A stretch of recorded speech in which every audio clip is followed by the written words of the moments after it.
Okay, so my name is Tom Scheiding. I'm a professor of economics over at the UH West Oahu campus, and I will be your instructor for Econ 414, Global Economic Crisis and Recovery. So in this video, I want to walk you through the syllabus and walk you a little bit through the LaLima site, and I'm going to make another video after this that will walk you through how to do the reflection papers, which are going to be important for your grade in this overall course. Okay, so let's start.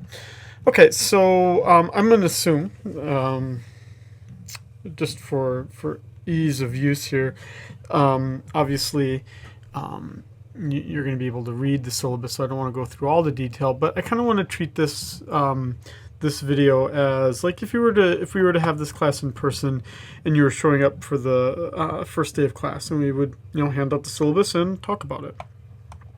Okay, so what's really important for any online class, I think, is the fact that you know that you can email me or call me, or if you want to come to the West Campus, you have access to me. Don't let, just because we don't meet twice a week or 3 times a week, don't let that make you think that I'm not available to you, or that you can kind of push this class off.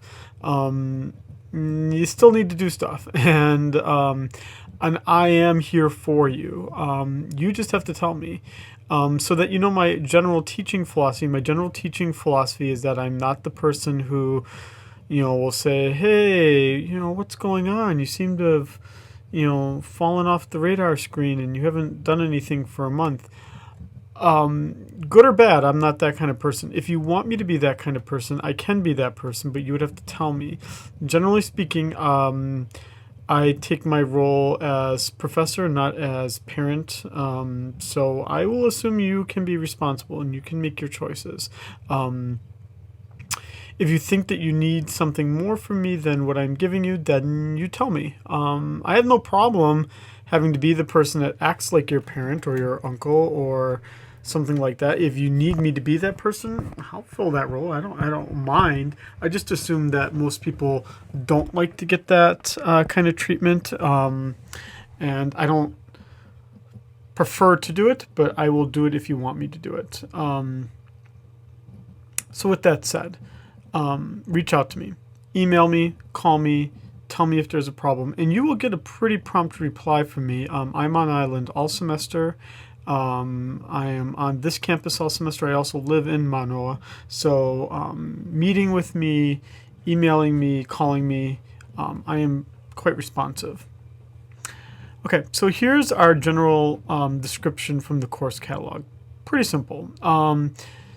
It's looking at how economic and financial crises are caused and what are the consequences. So with that said, this course has been taught a few times in the department. I'm taking a little bit of a different track than was in previous semesters. I'm making this a more generalized discussion of a financial crisis or economic crisis. So that's what you can kind of see here in this description that I wrote up here. So here is my my professional opinion about this.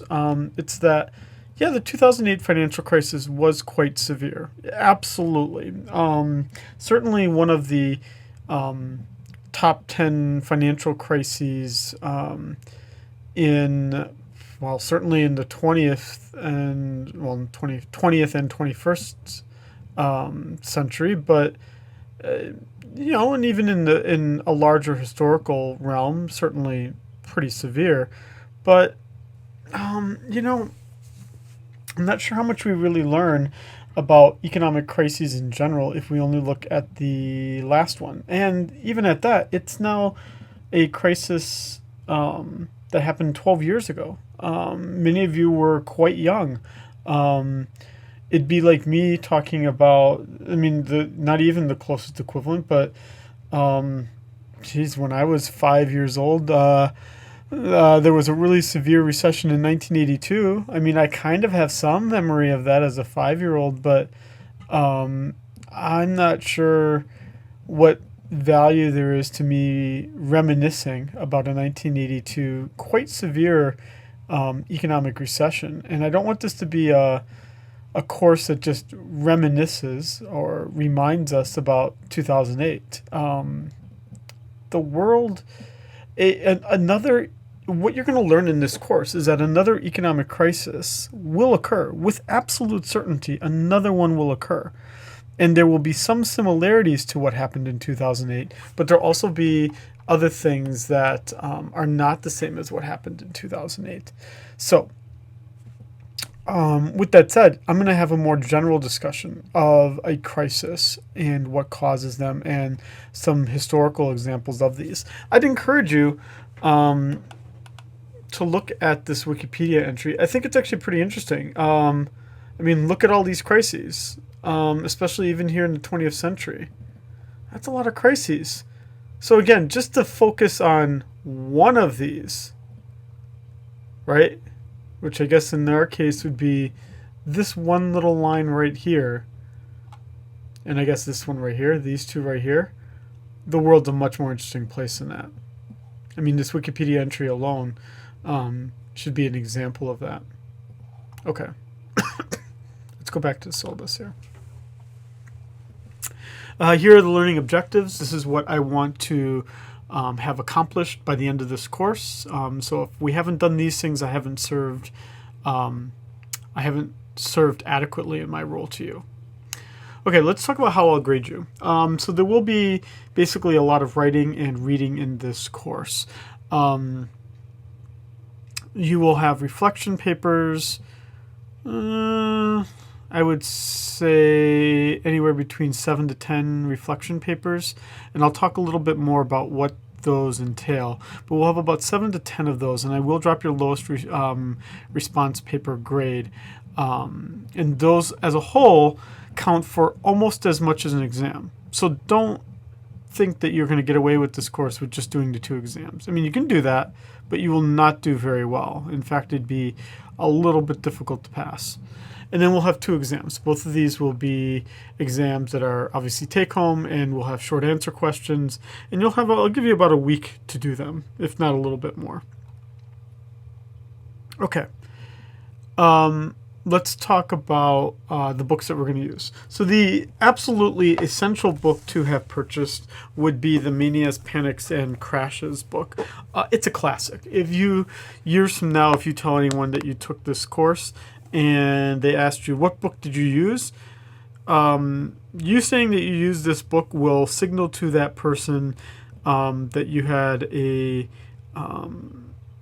a pretty standardized course, a pretty rigorous course, a course where you did actually get out of it what was in the title of the course. Not that you'd remember that was the book, but the writing is interesting. It's not too intense. It's not that heavy. It's, depending on how you read, I'll basically have you reading about 50 to 60 pages a week of that book, and we will read the entire book, the Kindleberger and Albert book. You really can buy any edition. I do not care. I think it's now in its 8th edition. I just bought the 6th edition. I bought mine on Amazon, and I paid $5-6, something like that. The 6th, I don't think you'd want to go less than the 6th edition. But if you can pick up a cheap copy of the 6th edition, I think you'd be pretty good. And that's what I will be using. I don't think the 8th edition will get you that much more, but you can buy the new 8th edition if you want.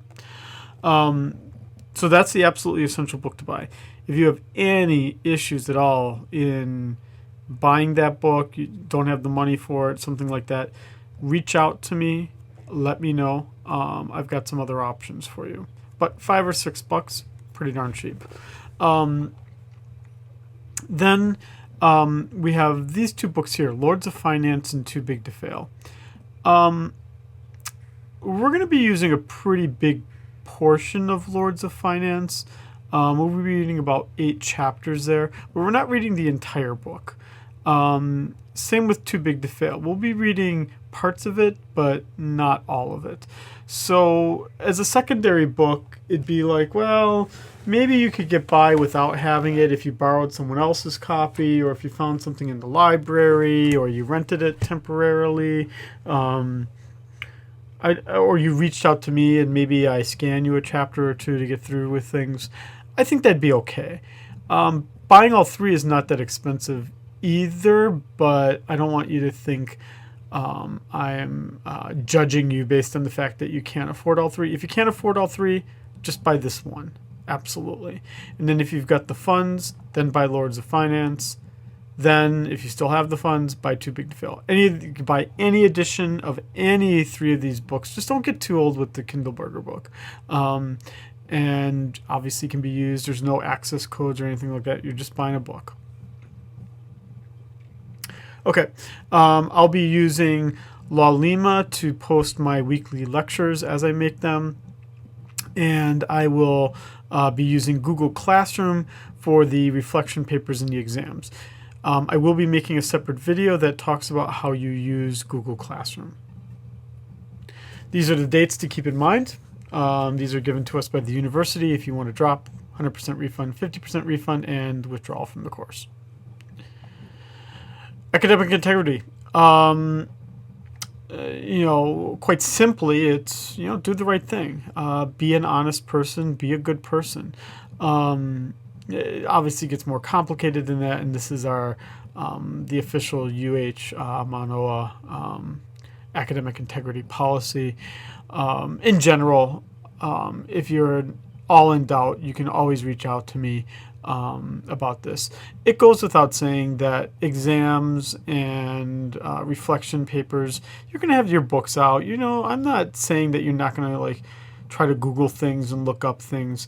But cite things. That's probably the most important thing. Cite things. Because the system, when I get things back, tells me, this guy copied 30% of this paper and here's the website. You don't want to be that person, right? We all have deadlines, and I know it can get really stressful, and sometimes it can seem like the easiest thing to do is just copy and paste something from the web and think that I won't see it.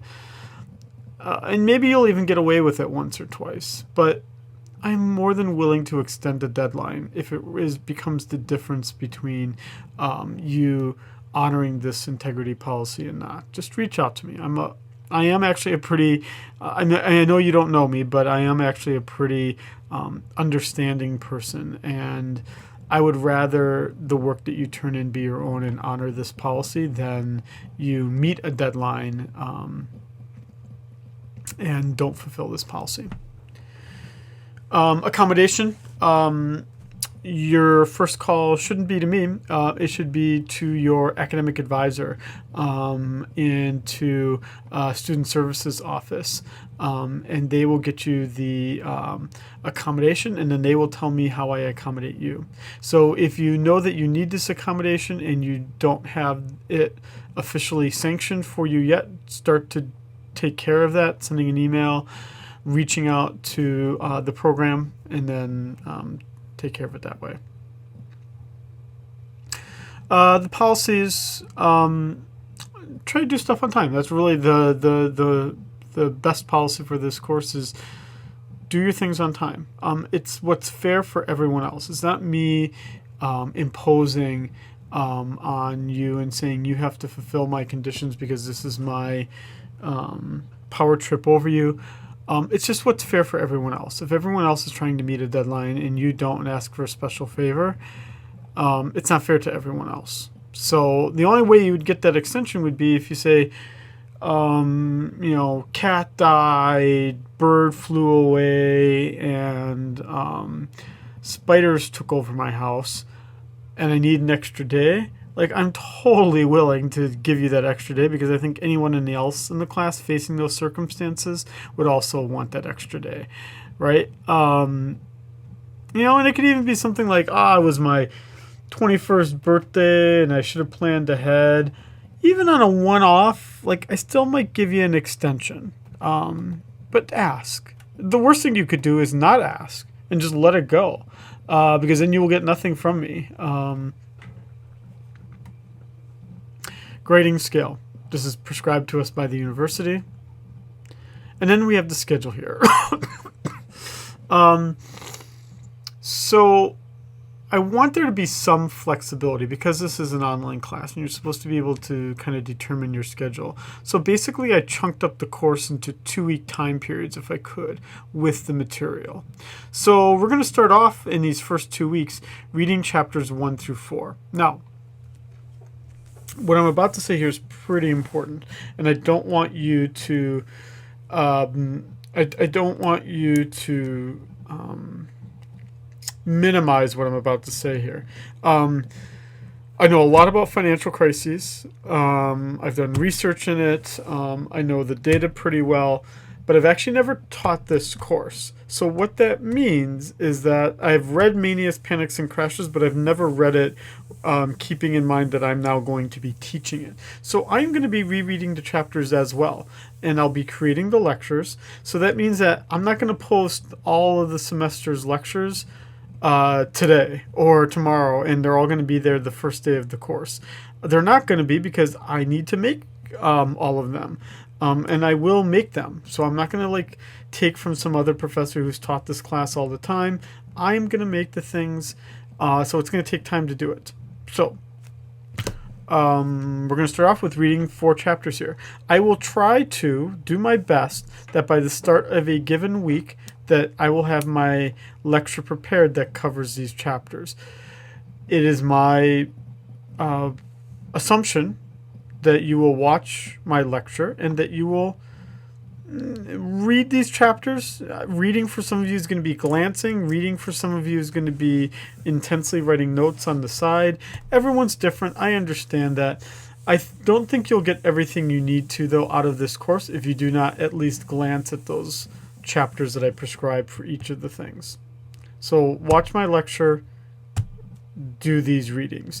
And the idea is that by the end of week 2, you will have that done. Okay? So, I have you reading about 3 or 4 chapters a week. And that means that then by week 8, oh, look at this, you get to see revisions in action. That by week 8, we will have finished the most important book for this course, which, well, it's about half the class. You know, if this course were to have a textbook, this would be the textbook. So that by the time you take the first exam, which I won't make due until the end of spring break. So even though I just say you have 1 week here, I'm also going to give you the entire spring break. So I will not grade things during spring break. I'll give you the whole spring break, and so by the end of spring break, you'll need to have that first written exam done. Okay, then, as we get to the remaining weeks here, which I need to just revise this here. As we get to the remaining weeks here, we're then going to start to look through the Lords of Finance book, and we're going to get through about 3 or 4 chapters of that. About 7 or 8 chapters of that, and then we're going to get to Too Big to Fail to talk about the 2008 financial crisis. So Lords of Finance, that's really talking about the Great Depression and what brought that all about, and then we'll be talking about the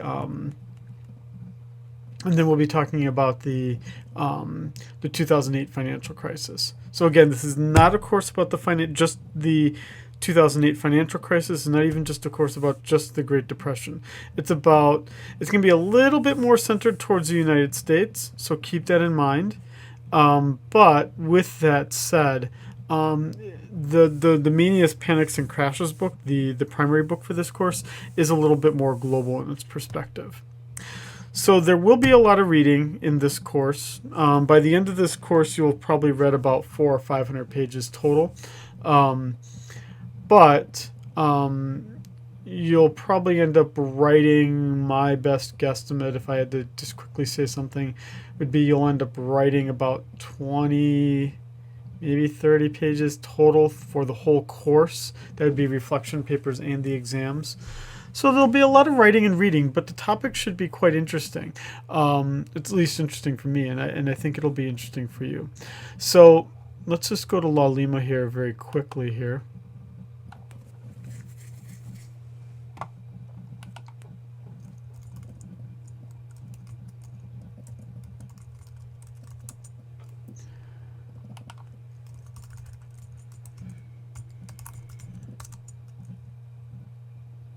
Okay. So then if you go here to Global Economic Crisis, you will see that I'll post the syllabus here. I haven't done it yet. And then I'll post my weekly lectures as embedded YouTube lectures right here. And then we'll be using Google Classroom for the actual exams and reflection papers. Okay, so that gives you an overview of the syllabus and how this course will be generally structured. But I'm going to make up some follow-up videos about the reflection papers and how to use Google Classroom.